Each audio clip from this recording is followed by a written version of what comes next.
one of the interesting things about that, this actually goes back to the conversation that, you were just having about Dr. King and a more rosier view. There is obviously a direct advantage if you can sum up the entirety of King's program in, I believe, little black children and little white children should hold hands. Who would disagree with that today? But I think, some of the more radical aspects of his legacy, which I think you yourself are trying to address, in your own tenure as a congresswoman, it becomes much more difficult. What I'm saying is, when you seed the message to other people, the actual political imagination shrinks, and so the policies that can occur in that actually shrink. And this, to me, brings up, a policy that you obviously have been quite a bit in the news for recently, and that is this policy of marginal tax rates. We're going to get wonky for just a minute here. Forgive us. But I think it's really, well, why don't I let you talk about that a little bit for a second, and then we can talk about why other people haven't been talking about it before. Yeah, absolutely. Well, first of all, when we talk about this conversation on marginal tax rates, it's an economic question, but it's also a moral question. It is the policy translation of a proposed answer to what kind of society do we want to live in.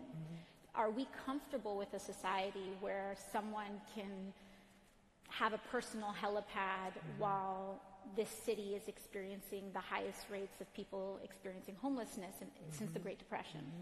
Should those two things coexist at the same time? And I think a 70% marginal tax rate, especially when we're starting to talk about your $10 millionth dollar, your 10 millionth and $1, all of those. Yes, to be clear, it's not a family earning $30,000 being right, taxed 70%. Exactly. Right. It's saying, where do we draw the line in excess? And at what point do we return to this question that King asked, that Gandhi asked, that is our material technology outpacing our moral technology? Is our material sophistication outpacing our human sophistication? And when we allow things to just run by default, this is where we get to. We get to where 6 people in the United States have more wealth than half the country, if not more.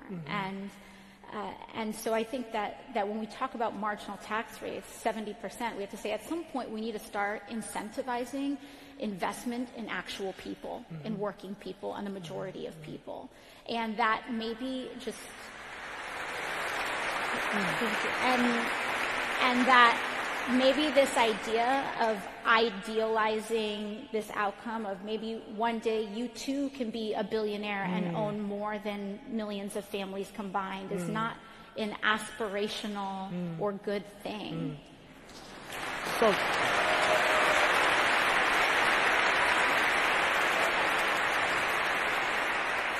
I hate to personalize this, but do you think it is moral for individuals to, for instance, do we live in a moral world that allows for billionaires? Is that a moral outcome in and of itself? It's not. It's not. And it's not, and I think it's important to say that I don't think that necessarily means that all billionaires are immoral. It is not to say that someone like Bill Gates, for example, or Warren Buffett are immoral people. I do not believe that. But I believe that he kicks his dog. Right, like yeah, that. I'm not saying that. But I do think a system that allows billionaires to exist when there are parts of Alabama where people are still getting ringworm because they don't have access to public health is wrong.